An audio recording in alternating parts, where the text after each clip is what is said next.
Bien, quiero partir mostrándoles esta imagen que ustedes están viendo en pantalla. Esa imagen corresponde a la década más o menos desde los 70 en adelante, ¿no?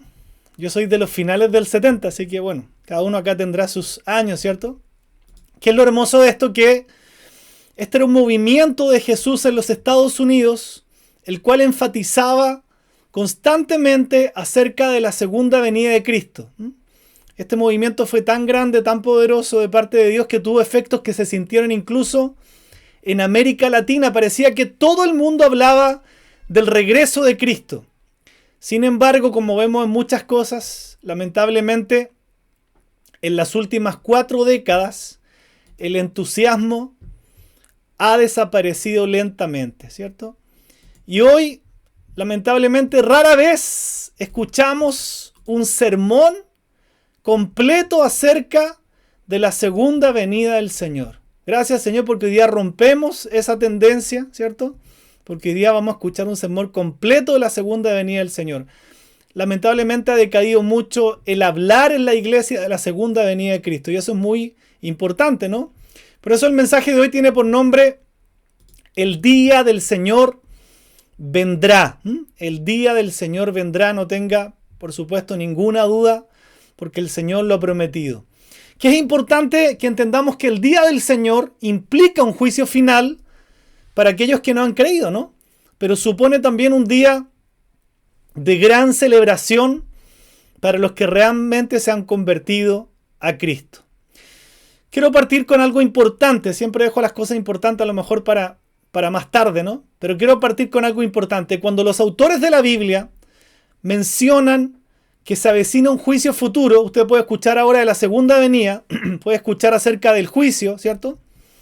Tenemos que asociar las cosas exactamente igual, ¿no? Implica la venida del Señor, el día del Señor, la segunda venida del Señor, el juicio final. Tenemos que nosotros entenderlas como un solo gran evento, ¿cierto? Pero cuando escuchamos acerca de esto, acerca del juicio futuro, los autores bíblicos lo hacen especialmente por 2 razones. Me gustaría que la anotara, ¿cierto? Porque uno dice, ¿por qué la Biblia habla harto del juicio futuro? 2 razones importantes. La primera, para animar a los creyentes a que esperemos pacientemente la venida del Señor en un mundo lleno de injusticia. Tenemos que esperar paciente y animadamente la venida del Señor en un mundo lleno de injusticia, ¿cierto? En este mundo podemos ver que a nadie parece importarle cómo vivimos nuestras vidas, que no hay consecuencia en actuar injustamente y que los malvados prosperan.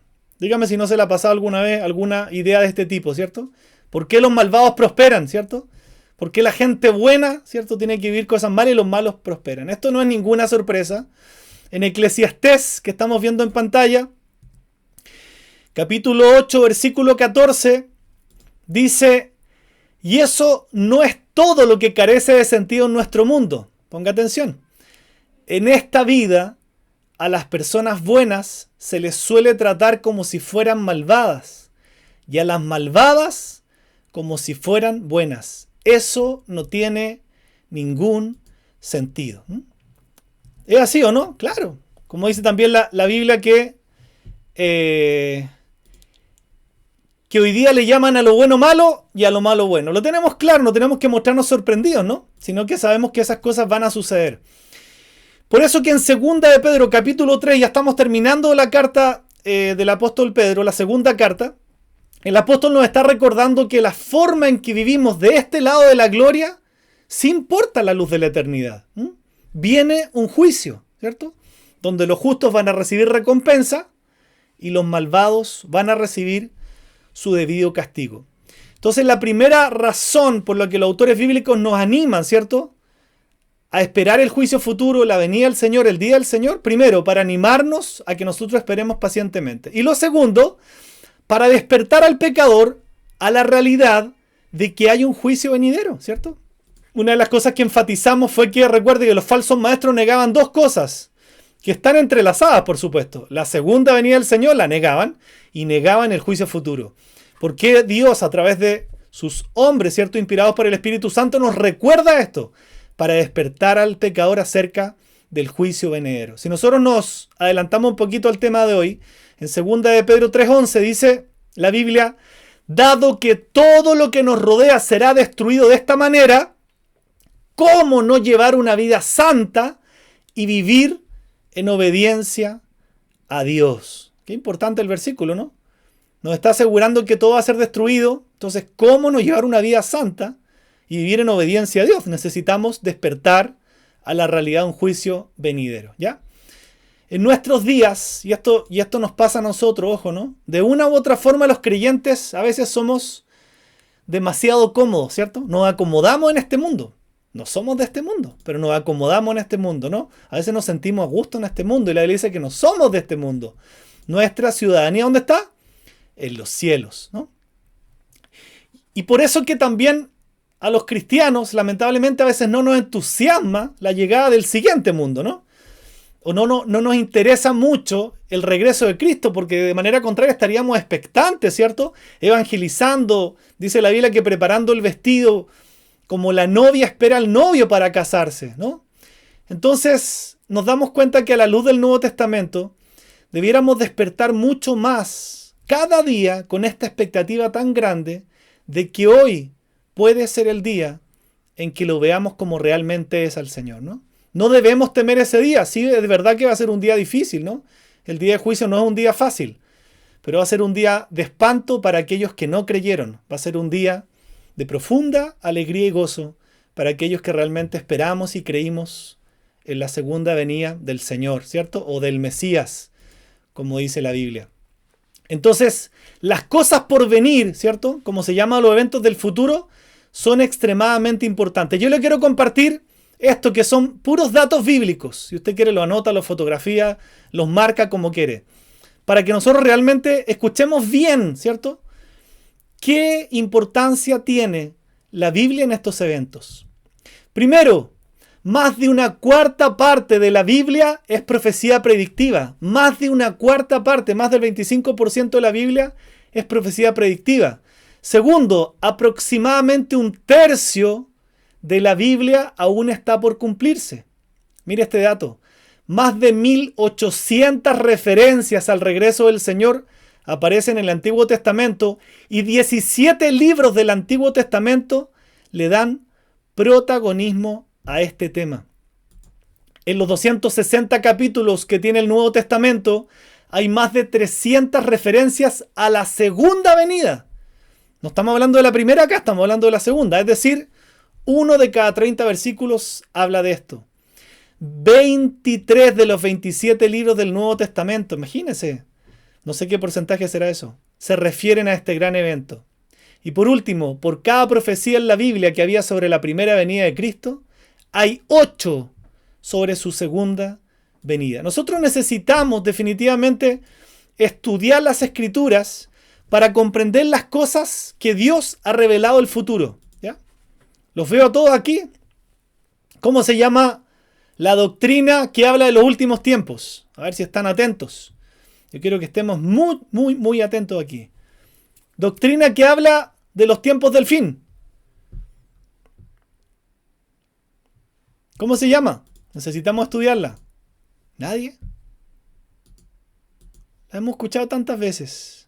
Doctrina de los tiempos del fin, ¿cierto? Muy bien, Edison. La escatología. Tenemos que tener muy claro esto, ¿no? Sobre todo la teología bíblica, la teología sistemática, es muy importante que la estudiemos. La escatología, nosotros necesitamos estudiar escatología dentro de la Escritura para comprender las cosas que Dios ha revelado sobre el futuro, pero también necesitamos saber qué es lo que tenemos que hacer como creyentes mientras lo esperamos. Jesús dijo en Apocalipsis 22:12, casi terminando la Biblia: miren, yo vengo pronto y traigo la recompensa conmigo para pagarle a cada uno según lo que haya hecho. En 2 de Pedro 2, que lo vimos, ¿cierto?, hace unas semanas, vemos a Pedro condenar tanto la conducta de los falsos maestros como su carácter, ¿ya? Y de hecho ese capítulo contiene también algunas de las palabras más severas que nosotros escuchamos en contra de aquellos que habían introducido en la iglesia herejías, ¿no? Por eso que el capítulo 3 que nosotros vamos a estudiar hoy justamente contradice las enseñanzas, recuerden, que tienen los falsos maestros al negar el regreso de Cristo y al negar el juicio venidero. El que se deja engañar al negar el regreso de Cristo, como lamentablemente lo hacen muchos, entonces va a vivir todos los días de su vida en una desesperanza tremenda y bajo los deseos de su carne. Recuerden que si algo caracteriza a un apóstata, aquel que niega la fe, ¿se acuerda? Como lo vimos los falsos maestros, su estilo de vida inmoral, impulsados por sus deseos propios, completamente contrario al fruto del Espíritu, ¿cierto? Amor, gozo, paz, paciencia, benignidad, bondad, fe, mansedumbre y templanza. Por eso el apóstol Pedro parte del capítulo 3 llamando a los creyentes a algo que vimos en el primer mensaje. ¿Cuál era el principio del primer mensaje? No perdamos tiempo, rapidito. Estemos aquí anotando, ¿no? Anotando, atentos. Recordar, ¿a qué se nos olvida? Justamente tenemos que recordar por qué. Porque mire, imagínense, ya se nos olvidó el primer mensaje. El mensaje era justamente recordar. ¿Cómo evitar caer? Recordando siempre la palabra de Dios. ¿Se acuerda el esquemita que mandamos? El primer paso para empezar la caída es cuando nos olvidamos de la palabra de Dios. Dejamos de leer Biblia, dejamos de memorizar Biblia. Olvidar, ¿ya? Entonces, ¿qué hace Pedro? Nuevamente en el capítulo 3, fíjense. Comienza recordando el principio de recordar. Y esto es muy importante porque porque les pregunté la escatología, porque todos tendemos a olvidarnos de las doctrinas importantes de la fe, cuando debiéramos estar recordándolas constantemente. Queridos amigos, les dice, esta es la segunda carta que les escribo, y en ambas he tratado de refrescarles la memoria de nuevo, y estimularlos a que sigan pensando sanamente. Quiero que recuerden lo que los santos profetas dijeron hace mucho tiempo y lo que nuestro Señor y Salvador ordenó por medio de los apóstoles. No se olvide de algo que enfatizamos tanto, ¿no? ¿Por qué podemos entender que la Biblia es la verdad y nosotros no estamos llamados a cuestionarla, ¿cierto? Menos a producir alguna duda en ella. Porque la Biblia lo que contiene es el Evangelio de salvación de Cristo, reafirmado por los profetas del Antiguo Testamento y por el testimonio de los apóstoles del Nuevo Testamento. O sea, no hay forma de que eso pudiera unirse humanamente. Es la palabra de Dios. Entonces les llama nuevamente a recordar. ¿Y cómo les dice? Queridos amigos, ¿no? Tenemos que recordar todas estas cosas. Es importante el amor que tengamos como hermanos en Cristo en la iglesia, ¿cierto? Por eso es importante, escoge presencial y todas las cosas que ponemos. ¿Por qué? Porque necesitamos conocernos, ¿no? Es importante que nosotros nos amemos. El motivo, refrescarle la memoria entonces y estimularlos ¿a qué? A que sigan pensando sanamente, ¿cierto? Cuidado con las herejías, cuidado con las dudas, cuidado con las cosas que el diablo nos mete en la mente, ¿cierto? Para tergiversar la palabra de Dios. Ya conocemos cómo opera el diablo, ¿cierto? Ya lo hemos visto en los temas anteriores, ¿cierto? Tergiversa, niega, ¿cierto?, lo que Dios dice y termina metiendo una mentira. Entonces, en caso de que alguien cuestione todavía la autoridad de la palabra, Pedro vuelve a citar la fuente de sus enseñanzas. ¿Cuál es la fuente de la enseñanza? Los santos profetas y el Señor por medio de los apóstoles. Recuerde que eso es algo que no podemos negar. Por eso dice Pablo en Efesios 2:20, ¿cierto?, que estamos edificados como iglesia en la doctrina de los profetas y de los apóstoles. Ese es el fundamento de la iglesia, ¿ya? De nuevo, entonces, al igual que pasajes anteriores, los profetas del Antiguo Testamento, el propio Señor Jesús, no se olvide de eso, y los apóstoles del Nuevo Testamento no hacen más que demostrar la unidad y la veracidad de la Biblia. Ya lo repetí 3 veces para que lo grabe bien en su corazoncito. Por eso que en Mateo 25 Jesús dice acerca del juicio final, ponga atención, cuando el Hijo del Hombre venga en su gloria acompañado por todos los ángeles, entonces se sentará sobre su trono glorioso. Todas las naciones se reunirán en su presencia y él separará a la gente como un pastor separa a las ovejas de las cabras. Pondrá las ovejas a su derecha y las cabras a su izquierda. Entonces el rey dirá a los que están a su derecha: vengan ustedes que son benditos de mi Padre, hereden el reino preparado para ustedes desde la creación del mundo. Creo que este solo pasaje es tremendamente doctrinal para explicar la segunda venida del Señor. Está diciendo que va a venir acompañado en gloria con los ángeles, se va a sentar en el trono. Esto ya habla de juicio, ¿no? Todas las naciones se reunirán en su presencia. ¿Y qué va a hacer el Señor? Va a separar a la gente, como un pastor separa a las ovejas de las cabras. Los verdaderos creyentes versus los falsos creyentes. Los verdaderos hijos de Dios separados de los incrédulos. Y va a poner a unos a la derecha y otros a la izquierda. ¿Y qué les dijo? Solamente a los que están en la derecha, a los verdaderos creyentes, a los verdaderos hijos de Dios. A esos les dice esto: vengan ustedes que son benditos de mi Padre, hereden el reino preparado para ustedes desde la creación del mundo. Entonces recuerden por qué es tan interesante que Pedro meta la segunda venida dentro de esta carta que habla contra los falsos maestros. Porque ¿qué hacen los falsos maestros? Se burlan de la segunda venida del Señor. Ridiculizan, ignoran la revelación de Dios. Por eso que el apóstol Pedro sigue en esta carta y dice: sobre todo, de nuevo, quiero recordarles, iglesia, escucha, quiero recordarte que en los últimos días vendrán burladores que se reirán de la verdad y seguirán sus propios deseos. Dirán: ¿qué pasó con la promesa de que Jesús iba a volver? Desde tiempos antes de nuestros antepasados, el mundo sigue igual que al principio de la creación. ¿Qué van a hacer estos burladores? Te van a decir: bueno, ¿y qué pasó con la segunda venida de tu Señor? Tanto que la has hablado, tanto que se predicó para atrás, ¿cierto?, de la segunda venida del Señor. ¿Y qué pasó? Todavía no lo veo. Así actúan los burladores. ¿Qué significan los últimos días en la Biblia?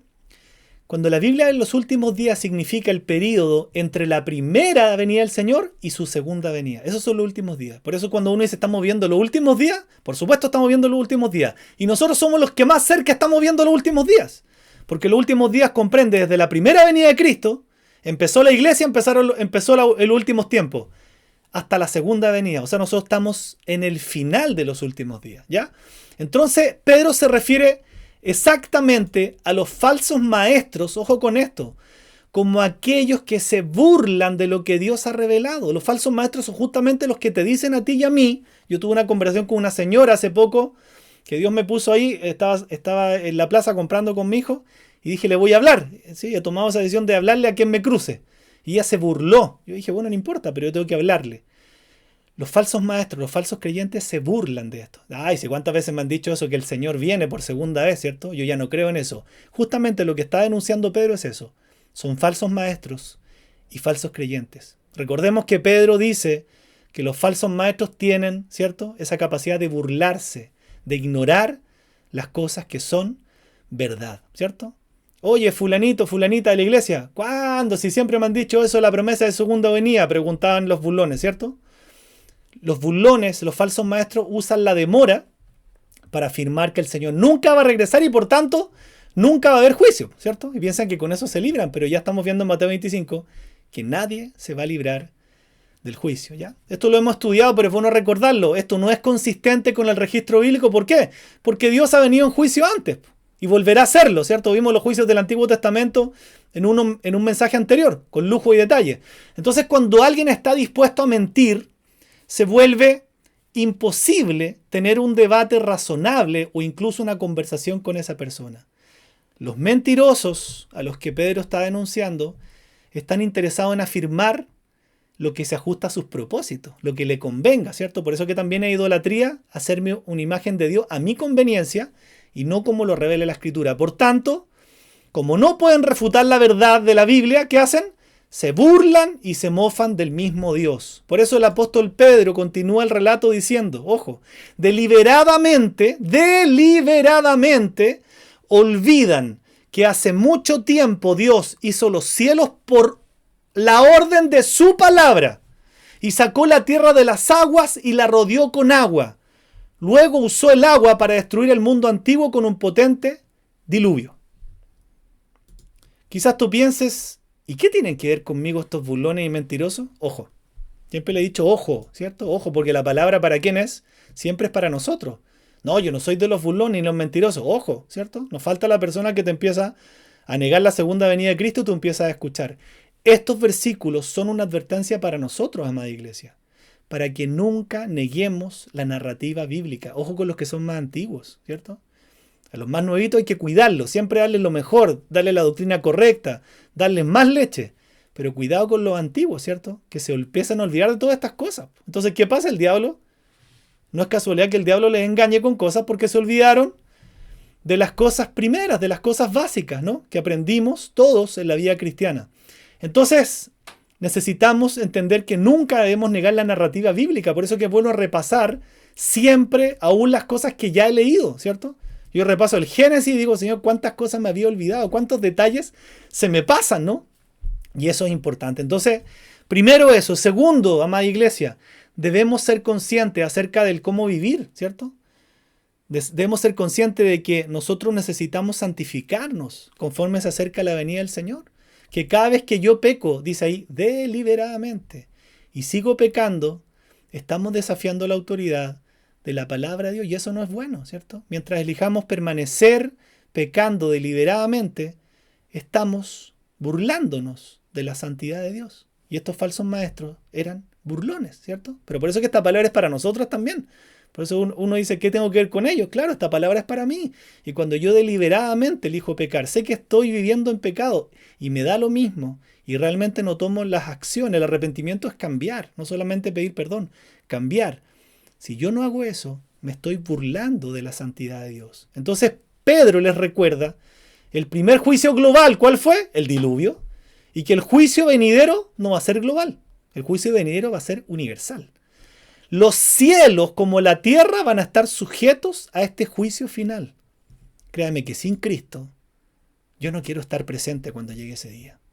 Imagino que ninguno de ustedes quisiera estar presente sin Cristo.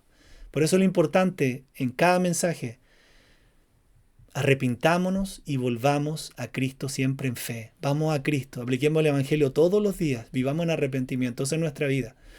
Sigamos, ya vamos en la parte final.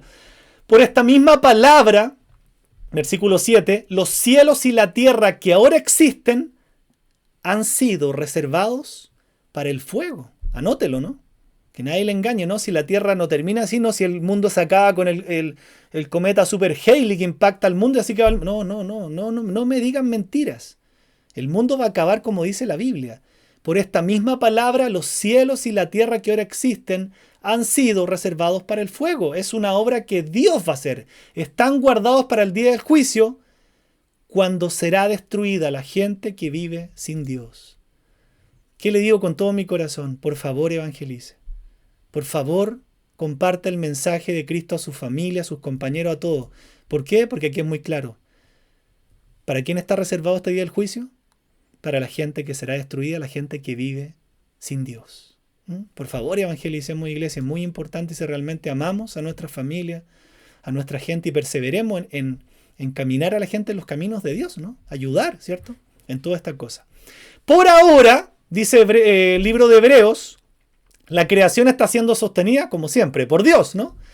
Pero llegará un día en que por esa misma palabra poderosa de Dios, el mismo que creó todas las cosas por el poder de su palabra, va a llegar un día en que por esa misma palabra, toda la creación, dice ahí, los cielos y la tierra y todos los habitantes van a ser consumidos por el fuego.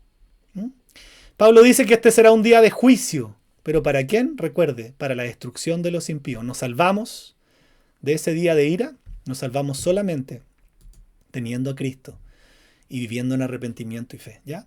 Entonces recuerde esto, el mundo, mentiras que tenemos que desbaratar, el mundo no se va a acabar por una bomba atómica, ¿ya? Aunque usted lea muchas noticias, aquí es y puede ser, ¿cierto?, que el mundo se destruya parcialmente por una guerra nuclear, por una bomba atómica, no le estoy diciendo lo contrario, pero el fin del mundo no tiene que ver con eso, es algo que Dios ya tiene determinado y el mundo no se va a acabar por algo que haga un ser humano, es Dios mismo quien causa el fin, ¿ya? Ahora usted me preguntará, para que vayamos terminando, bueno, quiero saber cómo le respondo entonces a una persona que se burla y me ha dicho, ¿por qué no ha venido tu Señor?, ¿cierto? Bueno, hay una respuesta bíblica poderosa, ¿cierto? Y está justamente en este pasaje, yo le doy gracias al Señor. Pedro aquí nos da dos razones por qué todavía el Señor no ha regresado.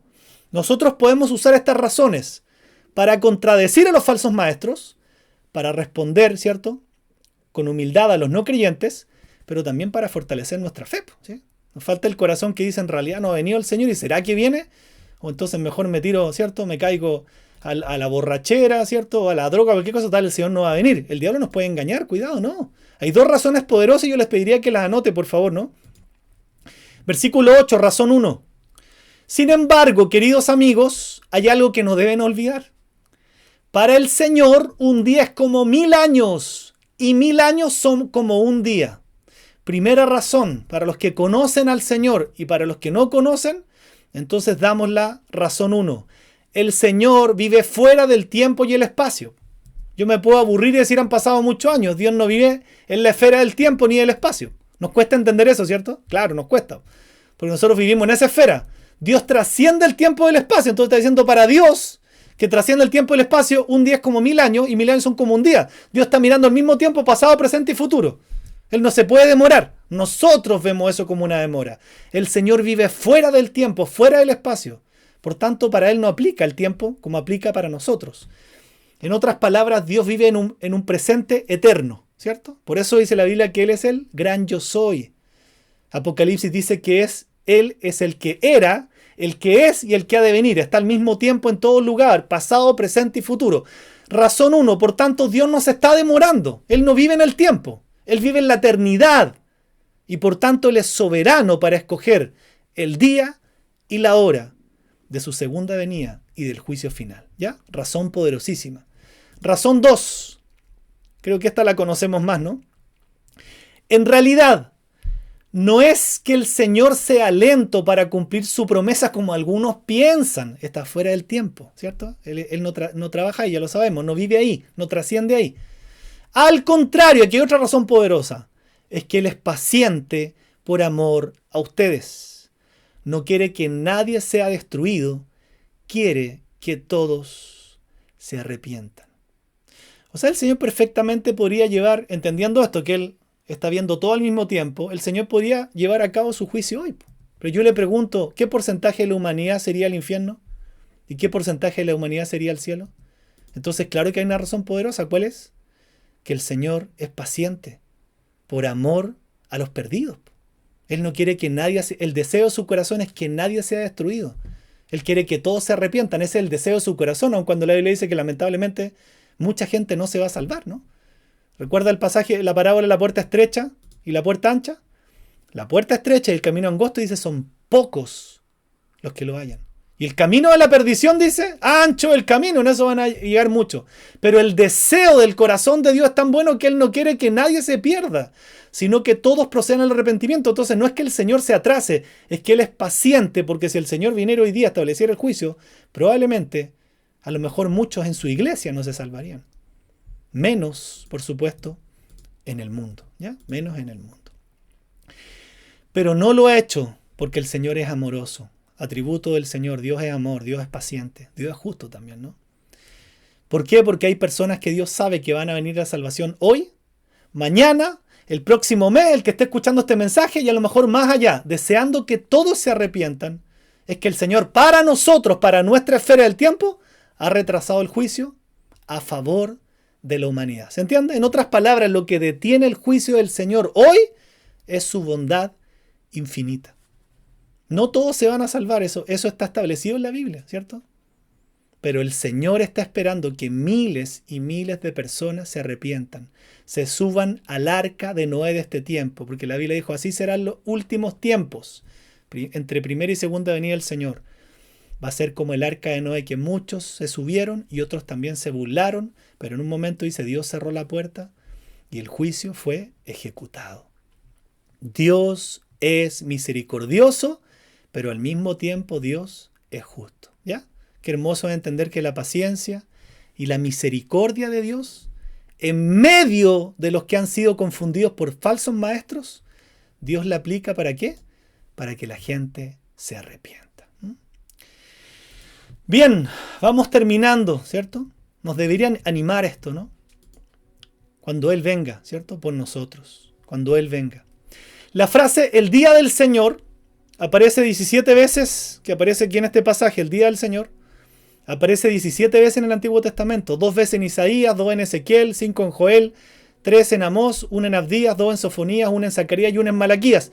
También aparece 4 veces en el Nuevo Testamento la palabra el día del Señor. Pero recuerde que segunda venida, el día final, el día de la ira, exactamente lo mismo, ¿no?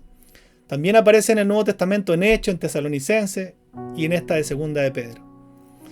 Si agregamos a nuestra lista todas las apariciones de la frase similar al día del Señor o al día de la ira del Señor, que es lo mismo, La idea se fundamenta aproximadamente 24 veces. Ahora la gran pregunta es que nosotros tenemos que tener claro cómo va a ser ese día. ¿Cómo va a ser ese día, Señor? ¿Y cuándo será? No tenemos el panorama completo en la escatología, pero sí tenemos muchas piezas del rompecabezas. Les invito a verlo, ¿sí? Para que terminemos este mensaje. Versículo 10. Pero el día del Señor llegará tan inesperadamente como un ladrón. Entonces los cielos desaparecerán con un terrible estruendo, y los mismos elementos se consumirán en el fuego, y la tierra, con todo lo que hay en ella, quedará sometida a juicio. ¿Qué podemos saber, cierto? No sabemos el día ni la hora, por tanto no estemos nunca adivinando ni hablando de eso. Pero sí podemos saber cómo será. Dice que vendrá como ladrón. El día del Señor llegará inesperadamente como un ladrón. Yo le pregunto, ¿cómo vienen los ladrones? ¿Se anuncian? ¿Le avisan 2 días antes? No. Llegan de repente y por sorpresa, sin que el propietario se dé cuenta. Puede que un ladrón se esté preparando para irrumpir en una casa esta misma noche, ¿cierto? Que Dios nos libre a todos los que estamos escuchando y a toda nuestra familia, a todos los que usted ahora llama. Pero en este momento tú no tendrías forma de saberlo. Lo mismo sucede con su venida.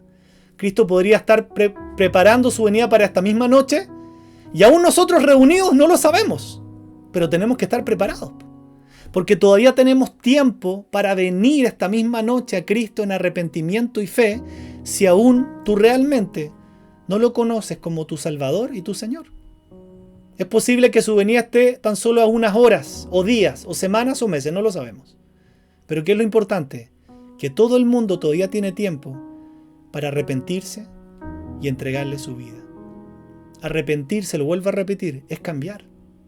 No puedo ir realmente al cielo si yo no estoy siguiendo a Cristo. Lo hemos visto cuántos mensajes, ¿cierto? Arrepentirnos es cambiar el rumbo y seguir a Cristo. Pero una vez que llegue ese ladrón, o la analogía, cuando llegue el Señor, ya no habrá un solo segundo adicional para otra oportunidad. La oportunidad es hoy, nunca te olvides de eso. Por eso el mismo Jesús, en Mateo 24, que es un pasaje que yo te animo a leer con Mateo 25, el mismo Señor describe este repentino regreso. Miren lo que dice. Así que ustedes también deben estar alerta, porque no saben qué día vendrá su Señor. Entiendan lo siguiente. Si el dueño de una casa supiera exactamente a qué hora viene un ladrón, se mantendría alerta y no dejaría que asaltara su casa. Ustedes deben estar alerta. No se preocupe tanto de las cosas de este mundo, ¿cierto? Haga lo que le corresponde, por supuesto. Todos tenemos responsabilidades, esto todo.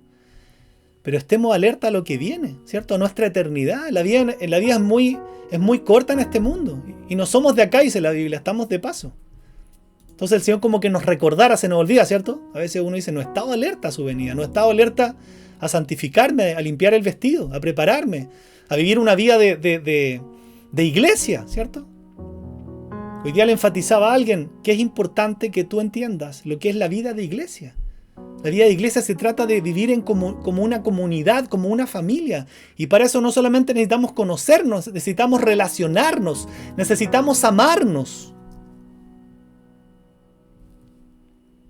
¿Y qué otra parte del rompecabezas tenemos?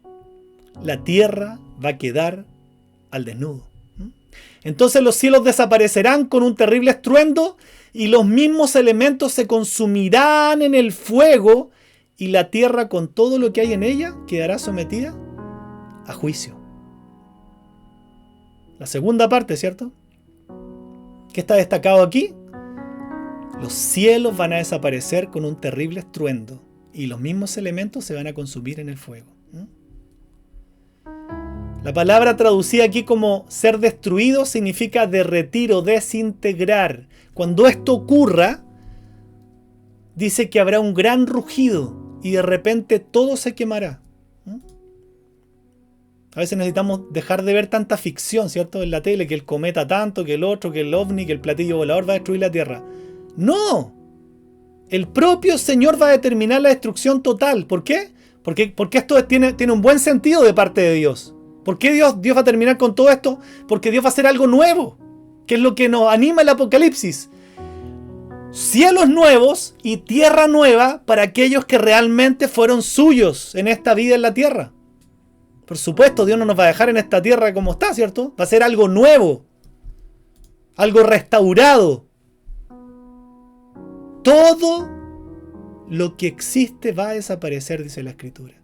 ¿Puedes imaginar cuán grande será ese ruido que vamos a escuchar un día? Cuando todo el universo haga implosión, explosión, como se llame, cuando todo colapse. ¿Cómo va a suceder esto? De la misma manera en que fue creado el universo, por el poder de la palabra de Dios. Dios habló y todo llegó a existir. Lo que nos espera, Dios va a volver a hablar y todo va a dejar de existir. ¿Cuál es nuestra promesa? Que en el Señor seguimos en la vida eterna, ¿no? Qué terrible es que el impío, aquel que se burló, aquel que no siguió los caminos del Señor, aquel que nunca se quiso arrepentir, aquel que no tomó nunca la vida cristiana en serio. La Biblia promete una destrucción y es muy triste. Por eso nuestro predicamento, ¿cierto?, de volvernos al Señor todos los días. De hablarle al Señor a la gente. Hay que dejar las vergüenzas, los miedos, todas las cosas. Hablarle al Señor porque su eternidad está en juego hoy. Hoy. Para terminar, nuevamente el propio Señor Jesús. Como esto nos habla de unidad, ¿no? Estamos tocando entre Segunda de Pedro y los Evangelios. La unidad de la Biblia. El propio Señor Jesús nos da más información para este rompecabezas. Y dice, habrá señales en el sol, la luna y las estrellas. En la tierra las naciones estarán angustiadas y perplejas por el bramido y la agitación del mar. Se desmayarán de terror los hombres, temerosos por lo que va a sucederle al mundo, porque los cuerpos celestes serán sacudidos. Entonces verán al Hijo del Hombre venir en una nube con poder y gran gloria. Creo que las instrucciones son muy claras. Tenemos gran parte del rompecabezas para nuestro conocimiento. Para no ser engañados. ¿Por qué el Señor no ha venido? ¿Y cómo va a ser su gloriosa venida? Soy un convencido que a veces nos cuesta entender el Génesis 3. Por eso a mucha gente le digo, lee el Génesis 3. ¿Sabe por qué? Porque a veces no le tomamos el peso a lo que el pecado original produjo en la humanidad, en la tierra, en todo. Le echamos la culpa al Señor hasta las enfermedades. Volvamos al Génesis 3. La responsabilidad es del primer hombre que estuvo en esta tierra y la primera mujer. Y las cosas que pasan en este mundo, lamentablemente, son a causa del efecto terrible que el pecado tiene. Entonces, el pecado tenía un efecto tan devastador en la creación de Dios, que en el momento del juicio, todo se verá afectado, dice este pasaje. La tierra va a ser devastada. ¿Quiere más unidad de la Biblia? Retrocedamos 700 años antes, Isaías 24:3. 700 años antes de Cristo. La tierra queda totalmente arrasada, saqueada por completo, porque el Señor lo ha dicho. ¿Qué esperamos nosotros, amados hijos de Dios? ¿Qué esperamos nosotros, los verdaderos hijos de Dios? ¿Sí? Y me gustaría que tomara esto para finalizar, para que oremos con eso. ¿Por qué es tan necesario que nos volvamos hoy, no mañana? La Biblia dice, hoy es el día de salvación, mañana puede ser tarde. ¿Qué deberíamos esperar nosotros, los verdaderos creyentes, si tú realmente estás viviendo una vida en arrepentimiento y fe, y no te estás tomando a la ligera la vida cristiana, ni el pecado, ni nada? ¿Sabe por qué alegría para nosotros? Porque ese día va a ser el día de nuestra redención, de nuestro rescate. Para nosotros los verdaderos hijos de Dios va a ser cielo nuevo y tierra nueva, como lo especifica el último libro de la Biblia, Apocalipsis. Porque la creación va a volver a tener la condición del jardín del Edén antes del pecado y la caída, como Dios siempre lo quiso. Todo, absolutamente todo lo que leímos hoy, asegura que será renovado. Va a haber destrucción, igual cuando se echa abajo un edificio, pero ¿para qué? Para hacer uno nuevo. Habrá destrucción total, pero ¿para qué? Porque va a haber algo nuevo, algo renovado. Y eso trae esperanza, porque significa para nosotros los creyentes el fin del gemido de cada ser humano en este mundo. El fin del pecado. El fin del sufrimiento, de las lágrimas, de las enfermedades. Va a significar el fin de los engaños. Que bueno, Señor, nunca más con estos falsos maestros ya no van a estar. Falsos creyentes, dudas en mi mente, ataque de Satanás. No más con eso. Va a ser el fin de las pérdidas, no más muerte, dice la Biblia. Qué hermoso. Pero también va a significar terroríficamente el comienzo de la segunda muerte para aquellos que vivieron sin Dios. Amada iglesia, ¿qué quiero animarles para que oremos? Vivamos expectantes, esperando su venida. No nos olvidemos de eso. Así debiéramos vivir. Siempre decimos como si el Señor viniera esta noche, pero también puede venir en una mañana. Pero vivamos expectantes, esperando su venida. Él no nos va a defraudar con la promesa. Él no nos va a dejar. Dios no puede mentir, ¿no? No puede romper su propio carácter. Él va a venir por nosotros, pero esperémosles como Él quiere que lo esperemos. Él va a cumplir su promesa.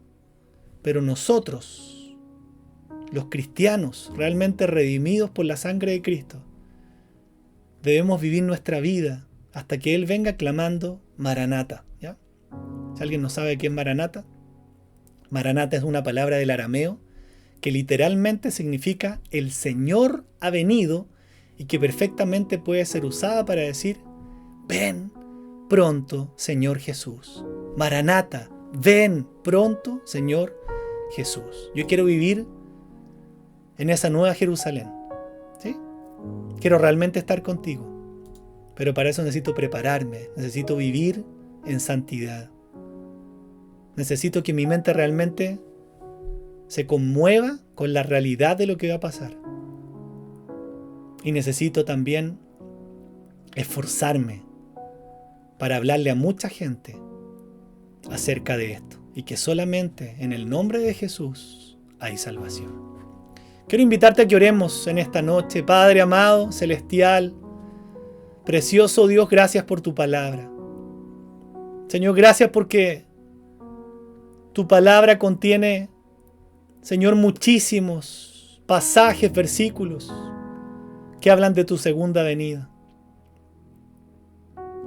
Señor, y gracias porque tú nos hablas en esta noche, porque nos amas, nos dices la verdad.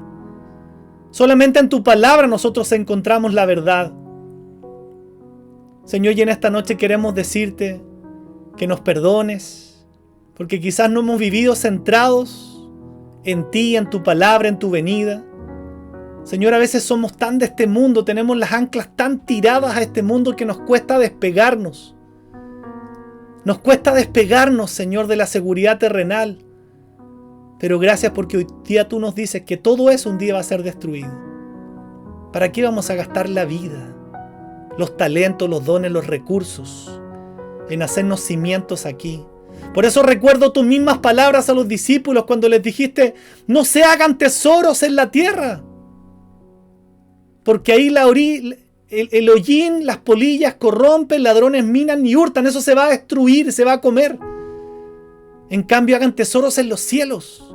Hagan las cosas de Dios, la obra de Dios.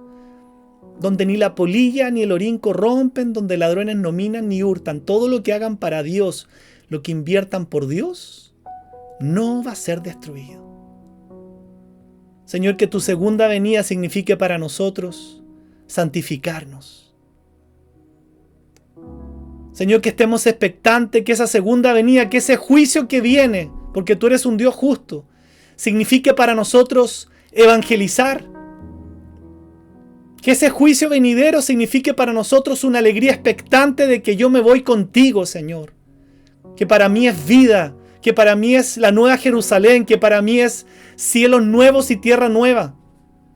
pero también a entender que si yo no hablo de ti, para muchos va a ser la segunda muerte eterna. Señor, que tu venida, tu juicio, significa que yo quiero realmente arrepentirme, cambiar, vivir conforme a tus principios, a tus preceptos. Que tu segunda venida signifique que realmente seas mi Dios, que no haya nada más importante en mi vida que tú, Señor, porque tú eres mi Dios, el que me dio la vida y el que me da la salvación.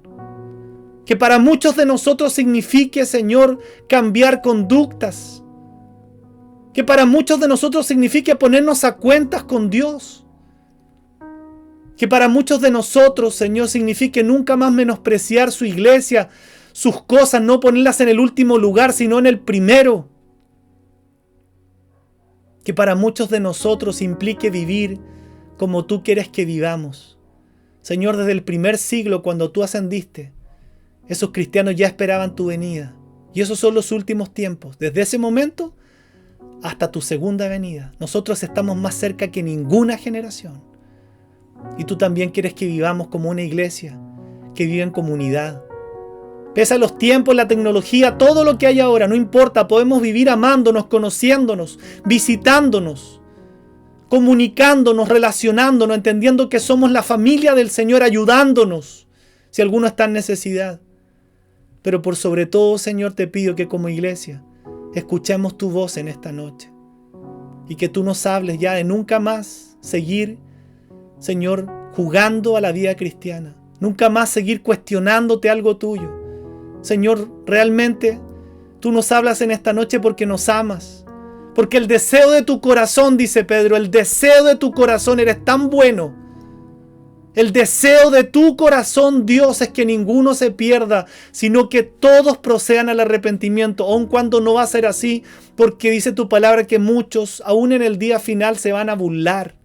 Aún en el juicio te van a negar. Aún muchos en tu iglesia al final van a apostatar, pero el deseo de tu corazón es que ninguno se pierda. Eres tan bueno, Señor. ¿Cómo no darte gloria si tú estás esperando que nosotros realmente nos subamos al arca? Es decir, voy a seguir realmente a Cristo. Esto no es una religión, no es un club social. No es solamente decir yo asisto, es convertirme a ti, es nacer de nuevo, nacer del Espíritu.